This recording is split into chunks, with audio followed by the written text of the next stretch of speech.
Bismillahirrahmanirrahim. Alhamdulillah. Wassalatu wassalamu ala rasulillah Sayyidina Muhammad wa ala alihi wa ashabihi wa man wala. Kali ini kita akan bahas surah Al-Qadar. Di situ Allah berfirman, A'udzubillahi minasyaitonirrajim. Bismillahirrahmanirrahim. Inna anzalnahu fi lailatul qadar. Surah ini menurut sementara ulama merupakan surah yang ke-24 atau ke-25 yang diterima oleh Nabi Sallallahu Alaihi Wasallam. Surah ini berbicara tentang masa turunnya Al-Quran. Kalau wahyu sebelumnya Iqra itu berbicara tentang apa yang turun, Iqra bismi rabbik, awal yang turun, maka di sini dia berbicara kapan dia turun. Allah berfirman, Inna anzalnahu fi lailatul qadar. Inna, saya sudah berkali-kali berkata bahwa kalau Allah menunjuk dirinya dengan kata kami, maka itu di samping mengisyaratkan keagungannya, juga bisa mengisyaratkan bahwa ada keterlibatan selain dari Allah dalam apa yang ditunjuk. Ini berarti inna anzalnahu, sesungguhnya kami telah menurunkannya. Yang terlibat dalam menurunkannya itu adalah Jibril atas perintah Allah Subhanahu wa taala. Memang tidak ada ayat Al-Quran yang tidak dibawa oleh malaikat Jibril. Inna anzalnahu. Anzalnahu terambil dari kata nazala. Nazala itu artinya turun.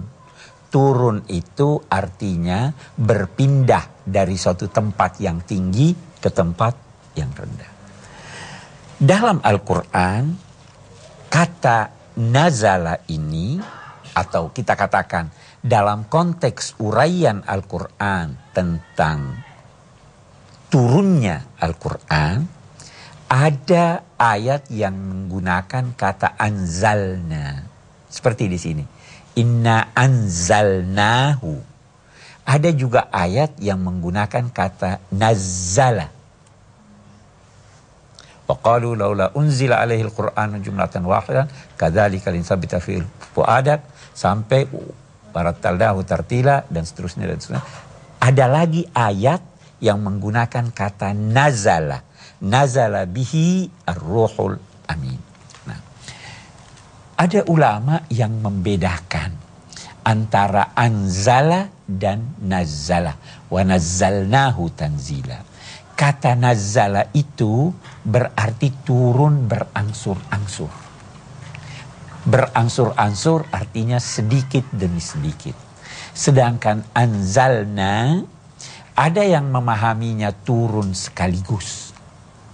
Yang memahaminya turun sekaligus itu berkata bahwa Al-Quran ini pernah turun sekaligus dari Lauhil Mahfuz ke langit dunia. Baru turun sedikit demi sedikit dari langit dunia kepada Nabi. Ada lagi yang berkata bahwa anzalnahu itu turun pertama kali. Dan kelihatannya pendapat ini yang lebih tepat. Dengan demikian, inna anzalnahu maknanya sesungguhnya kami telah menurunkannya pertama kali. Kapan itu? Zalnahu fi lailatul qadar. Pada malam Al-Qadar. Yang dimaksud Al-Quran diturunkan, dulu ulama-ulama berkata bahwa diturunkan Al-Quran itu maknanya dinampakkan. Al-Quran kata mereka sebenarnya sejak dulu sudah ada. Iya kan? Kan firman Allah, qadim. Sejak dulu sudah ada. Kita tidak tahu. Masyarakat manusia tidak tahu bahwa ada Al-Quran. Nanti pada malam Lailatul Qadar, apa yang sudah ada itu dinampakkan dilimpahkan sehingga manusia mengetahuinya. Itu arti nuzul Al-Quran, turunnya Al-Quran. Bisa juga kita berkata Al-Quran diturunkan dalam arti dia berpindah dari tempat yang tinggi ke tempat yang rendah secara imaterial. Al-Quran tadinya berada di sisi Allah yang maha tinggi, ya kan? Turun artinya apa? Kepada manusia. Betapapun manusia itu rendah dibanding dengan, tidak bisa dibanding dengan keagungan Allah Subhanahu wa ta'ala. Jadi dia diturunkan dalam arti disampaikan kepada manusia. Oke. Inna anzalnahu. Sesungguhnya kami telah menurunkannya. Nyanya ini kemana? Tidak disebut di sini. Yang dimaksud dengannya adalah Al-Quran. Sesungguhnya kami telah menurunkannya, yakni menurunkan Al-Quran. Ya kan? Oke. Kenapa tidak disebut Al-Quran? Biasanya sesuatu yang dimuliakan tidak disebut namanya. Ya. Itu satu. Yang kedua, untuk mengisyaratkan bahwa dia ini dikenal, dekat kepada umat manusia. Walaupun tidak disebut namanya, otomatis saya udah tahu. Jadi itu isyarat inna anzalnahu fi lailatul qadar. Pada lailatul qadar. Laila artinya malam. Saya pernah jelaskan malam itu, Laila itu pada mulanya berarti hitam ya. Oke. Saya tidak akan ulangi lagi.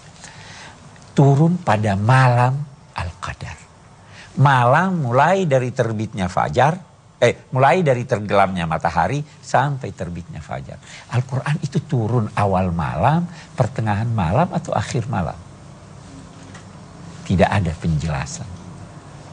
Kita tidak tahu persis. Walaupun ada hadis yang menyatakan bahwa setiap malam Allah turun pada pertiga terakhir dari malam. Tetapi itu tidak bisa kita jadikan alasan untuk menyatakan Al-Quran turun kira-kira jam 3, jam 4. Ya toh? Tidak bisa. Yang penting bahwa Al-Quran turun pada malam Al-Qadar. Apa artinya Al-Qadar? Ada 4 artinya Al-Qadar. Al-Qadar bisa berarti mulia. Al-Quran turun pada malam mulia. Yang kedua, dalam arti sempit. Sempit. Kenapa malam sempit? Karena terlalu banyak malaikat yang turun waktu itu sehingga seakan-akan bumi ini sempit dengan kehadiran malaikat. Al-Qadar juga berarti ketentuan. Pada malam itu Allah menentukan apa yang akan terjadi sepanjang tahun itu. Ada yang berpendapat demikian. Itu seperti firman Allah, inna anzalnahu fi lailatin mubarakah inna kunna munzilin fiha yufraqu kullu amrin hakim amran min indina.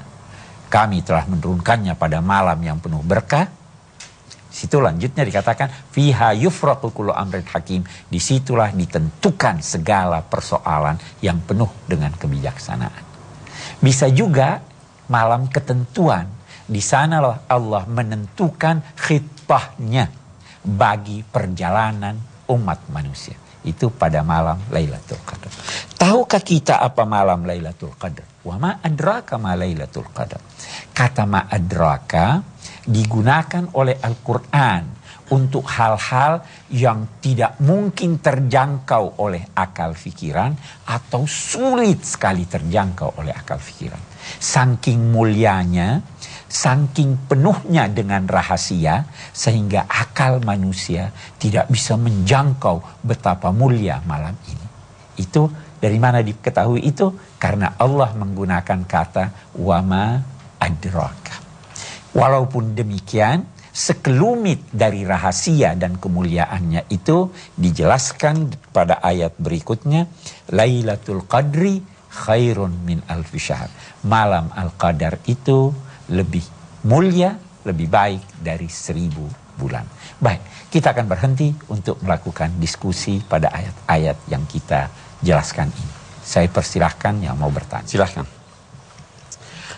Terima kasih. Bismillahirrahmanirrahim. Apakah untuk mendapatkan malam Lailatul Qadar itu harus diniatkan atau tidak?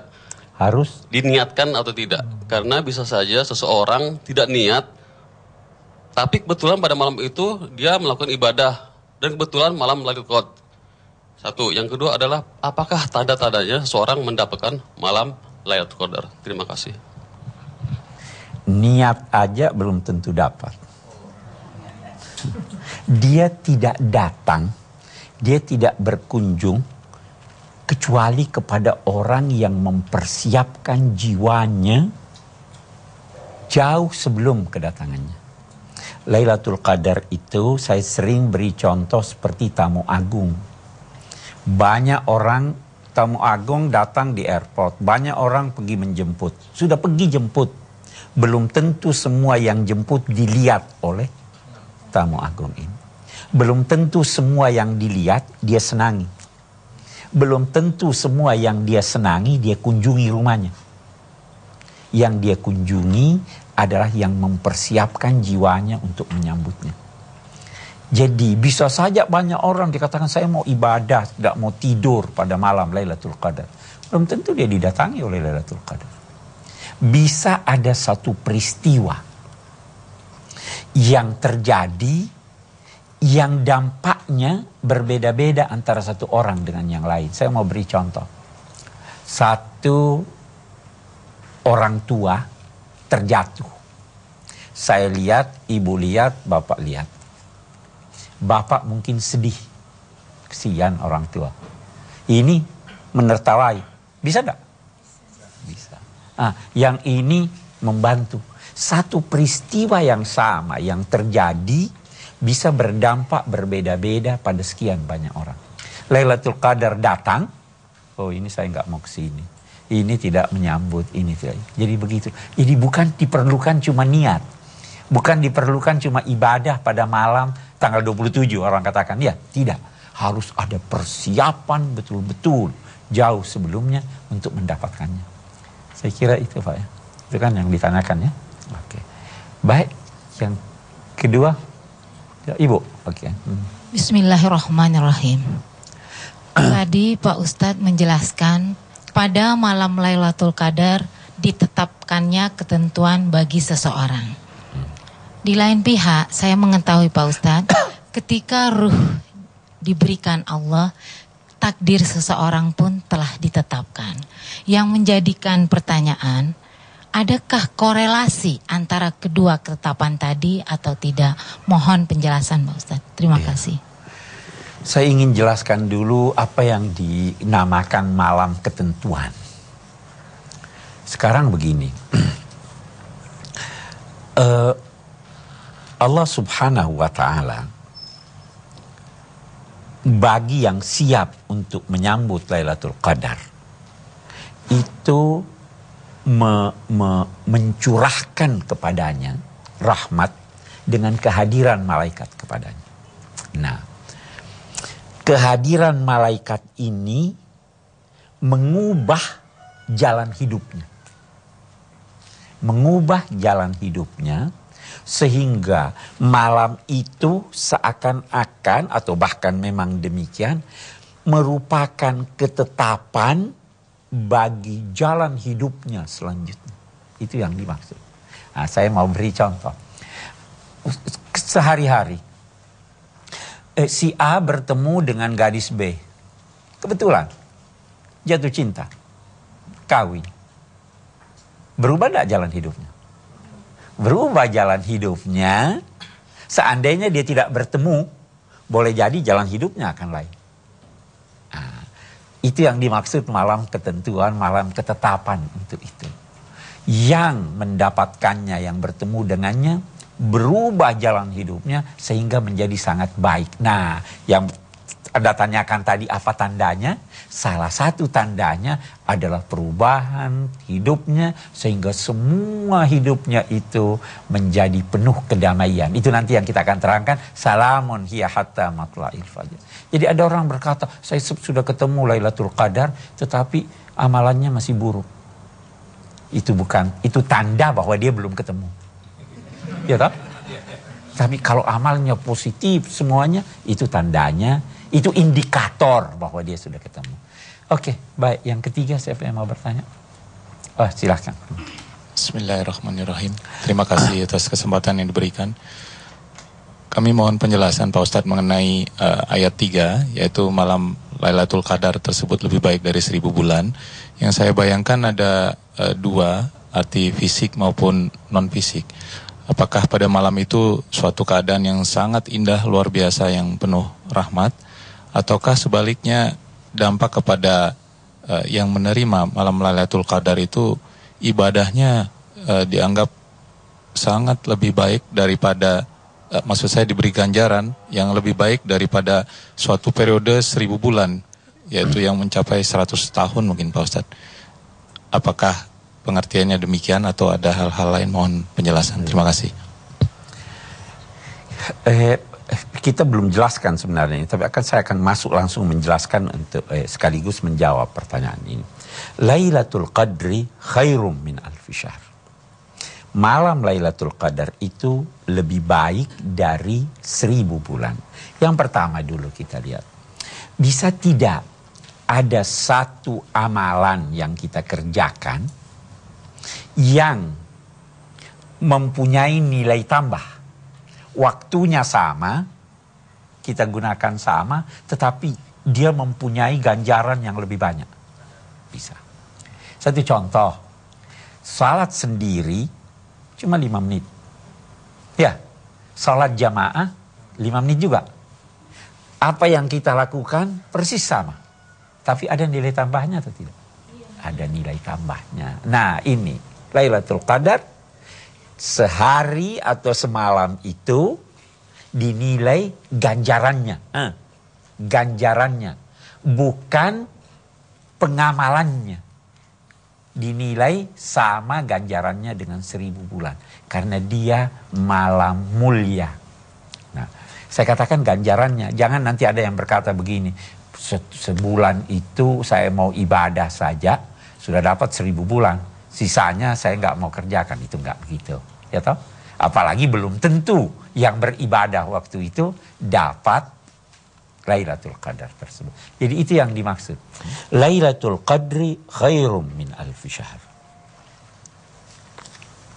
Tanazzalul malaikatu warruh. Oke. Itu ada bahasan ulama. Apa Lailatul Qadar itu hanya terjadi sekali atau setiap tahun? Kita katakan iya, terjadi setiap tahun. Di samping hadis tadi, ayat kita ini juga menggunakan bentuk kata kerja masa kini dan datang. Tanazzalul malaika. Asalnya itu tatanazzalul malaika. Dari saat ke saat malaikat turun.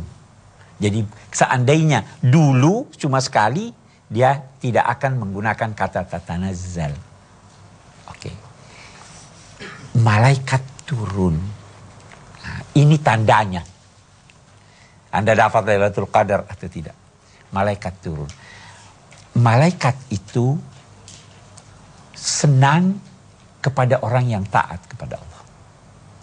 Orang yang durhaka dijauhi oleh malaikat. Ya toh? Yang dekat kepada orang durhaka itu setan. Kita di dalam hati kita biasa ada dorongan kebaikan. Biasa juga ada dorongan kejahatan. Dorongan kebaikan itu dinamai oleh Rasul lammah malakiyah. Dorongan malaikat. Kalau keburukan itu lammah syaitaniyah. Nah, ini malaikat turun. Itu berarti mendorong kebaikan atau tidak? Pasti dia mendorong kebaikan. Jadi itu tadi yang saya katakan tandanya, kalau Anda mendapatkan Lailatul Qadar, Anda selalu terdorong untuk melakukan kebaikan. Tanazzalul malaikatu warruhu. Ar-ruh itu ada yang mengatakan Jibril, ada yang mengatakan suatu makhluk Tuhan yang kita tidak ketahui. Ada yang mengaitkannya dengan firman Allah, yas'alunaka 'anir ruh, qulir ruhu min amri rabbi. Yang jelas, salamun hiya hatta matla'il fajr. Ada rasa kedamaian. Nah, salam itu ada pasif, ada aktif. Salam itu berarti yang pertama, yang pasif, keterhindaran dari aib dan bencana. Kalau ada satu tabrakan, orangnya selamat. Apa artinya itu selamat? Orangnya selamat. Dia tidak apa-apa, tidak kena aib. Ya toh? Kalau ada orang naik pangkat, saya ucapkan selamat, itu artinya apa? Dia mendapat sesuatu yang positif. Itu selamat artinya. Salamun hiya hatta matla'il fajr. Malaikat-malaikat ini membawa rasa damai. Atau malam itu adalah malam yang damai. Terasa kedamaian di hati orang yang mendapatkan Lailatul Qadar. Ada kedamaian yang dia rasakan. Kedamaian yang dia rasakan ini menjadikan dia tidak merasakan sesuatu kekurangan, menjadikan dia merasa memperoleh anugerah yang besar. Dan kalau hati seseorang damai, otomatis dia memberikan kedamaian kepada orang lain. Nah, ini lagi tandanya. Anda cekcok dengan orang, Anda mencederai orang tanpa ada suatu alasan yang benar. Itu bukan tanda Anda mendapatkan Lailatul Qadar. Anda mendapatkan ketenangan, kedamaian. Hatta matla'il fajr. Sampai terbitnya fajar. Nah, ini fajar ini maksudnya apa? Ada yang berkata malam itu sampai fajar. Jadi cuma beberapa jam itu ya. Nah, ada yang berkata tidak. Manusia itu waktu lahir bisa diibaratkan fajar umurnya. Sudah umur 30-an, bohor umurnya. Ya, umur 50, asar. Maghribnya kapan nih?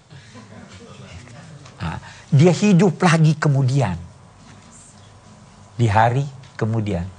Awal dia hidup itu fajar umurnya.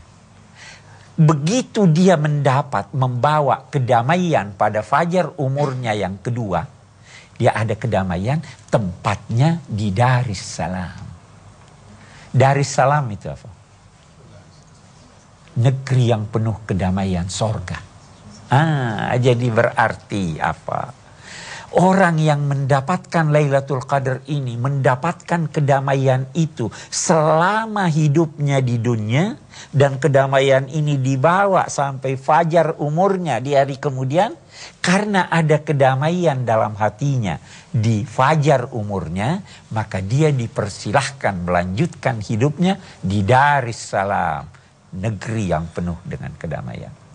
Anda tidak mungkin masuk ke sorga kalau hati Anda tidak damai. Tidak mungkin. Karena itu Darussalam.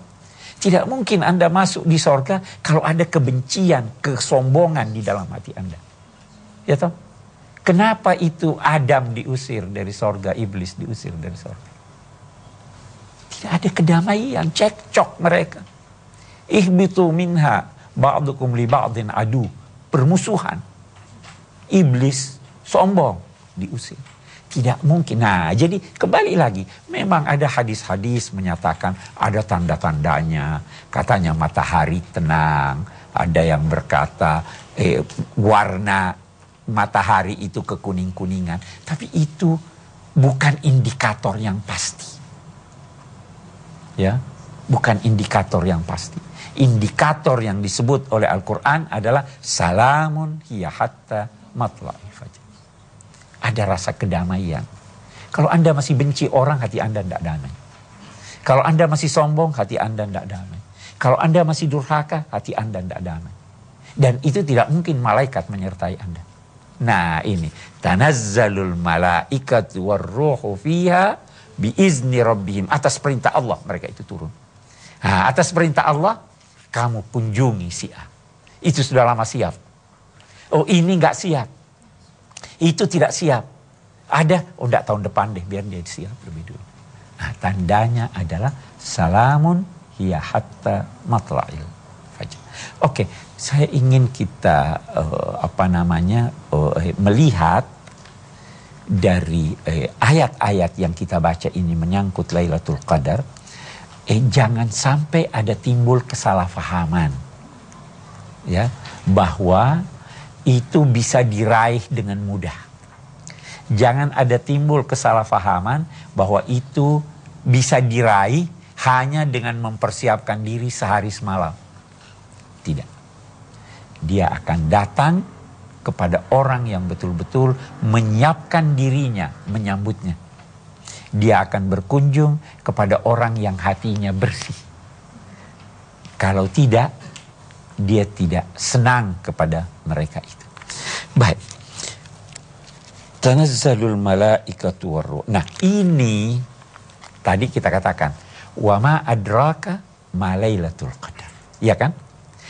Ini hanya sebahagian dari kemuliaan yang bisa terjangkau oleh pikiran kita.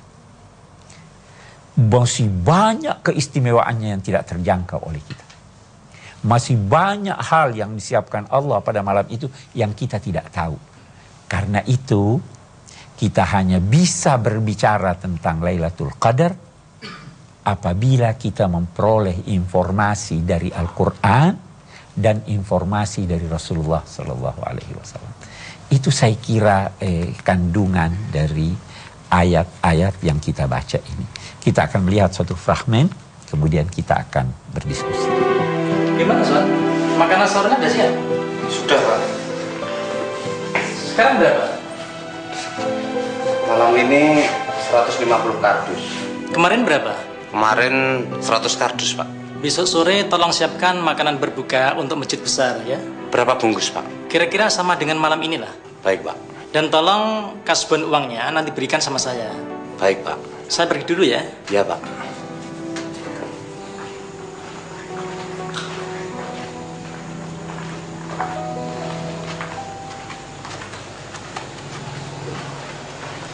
Udah selesai kok. Sudah, Pak. Berapa yang harus Papa keluarkan? 100 jutaan, Pak. Begini kok. Yang 30 bagikan untuk 3 pantai asuhan yatim piatu ya. Panti asuhan yatim piatu yang mana, Pak? Semua datanya ada di sini. Jadi selebihnya untuk fakir miskin, begitu, Pak? Ya, dan tolong sekalian dihitung.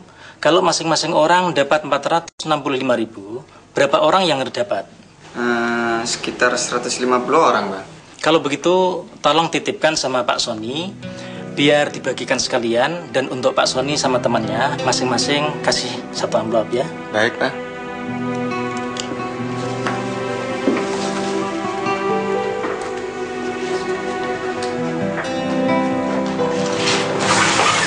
Pak Sony, kata Papa, amplop ini masukkan ke dalam kardus makanan. Oke, Bos. Dan yang 2 ini, yang satu untuk teman Pak Sony, dan yang satu lagi untuk Bapak sendiri. Terima kasih. Terima kasih.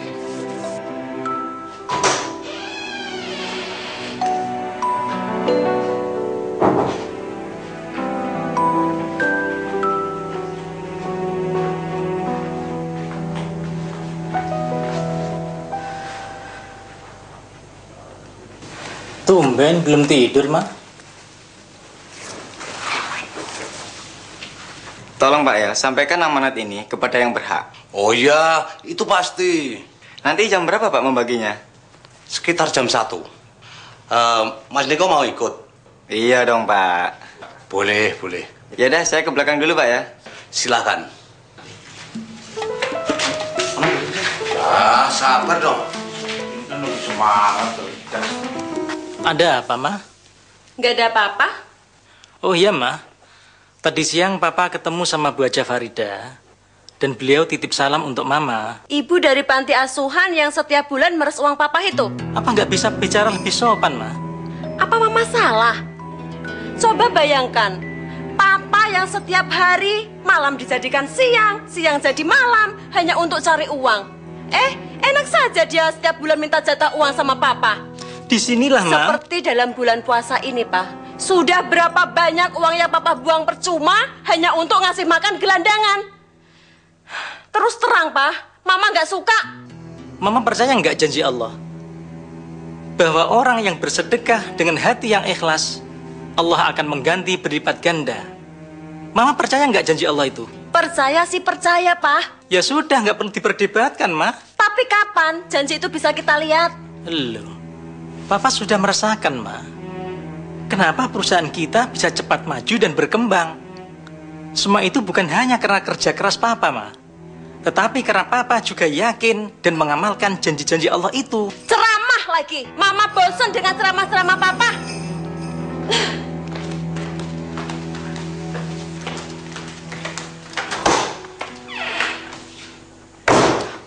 Astagfirullahaladzim.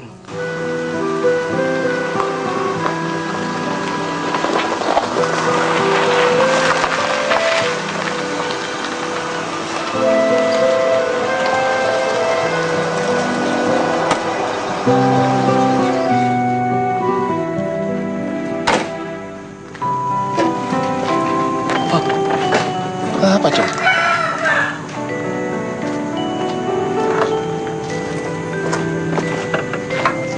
Assalamualaikum. Waalaikumsalam. Pak, ini ada makan sahur, Pak. Terima kasih. Kebetulan mau sahur belum ada uang, Mas. Oh ya, sama-sama, Pak. Pak, ini ada makan sahur, Pak. Aduh, terima kasih, Mas. Iya, sama-sama. Pak, makan sahur, Pak. Terima kasih. Ini ada makan sahur, Pak.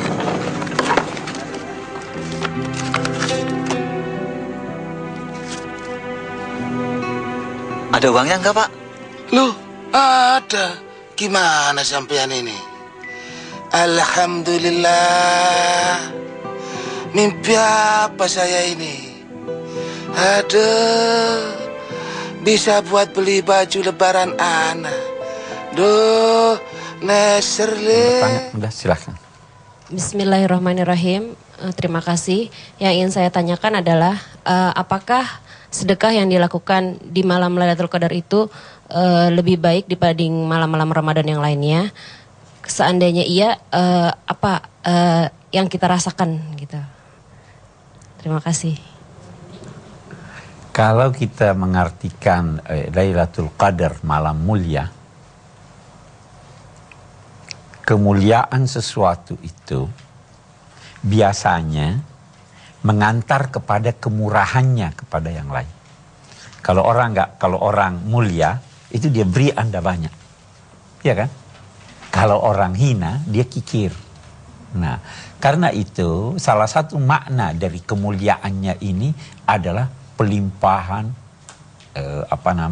ganjaran yang ini. Itu sebabnya maka Lailatul Qadar khairun min alfi syahr, salah satu maknanya bahwa pahalanya, ganjarannya satu malam itu sama dengan 1000 bulan. Jadi ganjarannya ini, apa yang dirasakan itu relatif itu. Namun kalau kita kembalikan pada salam ini, boleh jadi yang dirasakan itu adalah rasa kedamaian, rasa ketenangan, rasa gembira, memberikan orang-orang yang butuh. Itu ada kedamaian yang dirasakan. Itu kira-kira yang di ini, ya. Baik, siapa lagi? Ada, silakan. Bismillahirrahmanirrahim. Terima kasih Pak Ustadz. Yang saya tanyakan berkaitan dengan ayat tanazzalul malaikatu warruhu fiha. Pada malam itu akan turun malaikat-malaikat dan warruhu fiha. Oleh Departemen Agama terjemahannya waruh di situ adalah malaikat Jibril. Kalau pemahaman ini yang kita lihat, malaikat dimaksud adalah termasuk juga malaikat Jibril. Mengapa waruhu piha itu dimaksudkan juga adalah malaikat Jibril? Adakah keistimewaan malaikat Jibril dibanding dengan malaikat-malaikat yang lain? Yang berkaitan dengan ini juga, apakah Lailatul Qadar itu turun kepada yang berkaitan dengan manusia secara pribadi, ataukah juga bisa berkaitan dengan manusia secara kolektif, atau turun suatu bangsa misalkan? Karena apabila malaikat ini turun dan membawa kedamaian sesuai dengan apa yang telah dijelaskan tadi, dalam konteks Indonesia dewasa ini, berbagai macam tragedi kemanusiaan itu seakan-akan kedamaian itu tidak ada. Bagaimana kita bisa mempersiapkan untuk mendapatkan kedamaian dalam konteks kebangsaan kita? Terima kasih. Yang pertama, ar-ruh memang ada yang mengartikannya Jibril. Ada juga yang mengartikannya selain dari Jibril. Betapapun, kalau dia itu Jibril, memang dia salah seorang malaikat. Tetapi malaikat yang turun ini terlalu banyak, dan salah satu malaikat yang termulia itu disebut secara eksplisit, secara tegas bahwa malaikat Jibril. Malaikat Jibril itu punya keistimewaan yang luar biasa. Satu-satunya malaikat yang mendapat pujian yang tegas dalam Al-Quran itu adalah malaikat Jibril. Muta'in sama amin. Sampai sewaktu Nabi Muhammad bertanya, apa kamu juga dapat rahmat melalui Al-Quran? Dia katakan, iya saya dapat rahmat melalui. Apa itu rahmatnya? Saya mendapat pujian dari Tuhan. Muta'in sama amin. Jadi wajar itu. Yang kedua, kita tidak harus selalu mengaitkan bahwa kedamaian itu selalu berkaitan dengan Lailatul Qadar. Bisa saja kita memperoleh kedamaian walaupun kita tidak dapat Lailatul Qadar. Iya kan? Tetapi yang dapat Lailatul Qadar pasti dapat kedamaian. Yang dapat kedamaian belum tentu melalui Lailatul Qadar. Sebagai bangsa, kita bisa damai walaupun yang harus terlibat di dalam kedamaian ini seluruh bangsa, muslim atau non-muslim. Di sisi lain, bisa jadi ada non-muslim yang hatinya lebih damai dari orang muslim yang durhaka. Jadi kita harus bersama-sama sebagai bangsa, paling tidak menciptakan kedamaian pasif. Jangan ganggu orang. Kita di bus tidak saling kenal, tidak saling membantu, bisa damai, ya. Asal jangan ada pencopet. Asal jangan ada yang singgung begini. Kita tidak saling kenal tapi bisa damai. Tujuan kita bisa bermacam-macam, tetapi kita sama-sama dalam satu bus yang mengarah ke tempat-tempat tertentu. Jadi itu saya kira yang kita bisa ciptakan sebagai bangsa, tidak harus selalu dikaitkan dengan Lailatul Qadar. Jelas ya? Baik, kita akan mengambil kesimpulan dari surah Al-Qadar ini. Allah Subhanahu wa taala menjelaskan di sini bahwa Al-Qur'an itu maha mulia. Bertambah kemuliaannya karena dia diturunkan di malam mulia. Ya kan? Bertambah kemuliaan. Lailatul Qadar itu walaupun kita katakan bahwa hanya terjadi sekali dari segi permulaan turunnya Al-Quran, tetapi dia berkali-kali dalam arti minimal setiap tahun terjadi Lailatul Qadar. Rasul menjelaskan bahwa itu terjadi, cari-carilah pada malam-malam ganjil setelah malam 20. Yang ketiga, Lailatul Qadar itu kita tidak bisa ketahui hakikatnya. Akal kita sangat tumpul untuk menjangkau semua keistimewaannya. Kita hanya bisa mengetahui melalui penjelasan Rasul atau apa yang kita temukan dari ayat-ayat Al-Quran. Yang keempat, kesimpulannya, Lailatul Qadar itu bukan suatu benda yang datang, tetapi itu adalah kondisi kejiwaan yang dialami oleh seseorang yang menyiapkan diri untuk datang. Sehingga untuk menerimanya. Sehingga walaupun dia datang katakanlah tanggal 27 Ramadan, belum tentu setiap orang bisa bertemu dengannya, kecuali yang mempersiapkan jiwanya untuk menyambutnya dan dinilai oleh Tuhan ini sudah bisa menerimanya. Saya kira itu kesimpulan-kesimpulan yang dapat kita tarik dari adanya Lailatul Qadar ini. Baik ibu-ibu, bapak-bapak, kita cukupkan. Wassalamualaikum warahmatullahi wabarakatuh.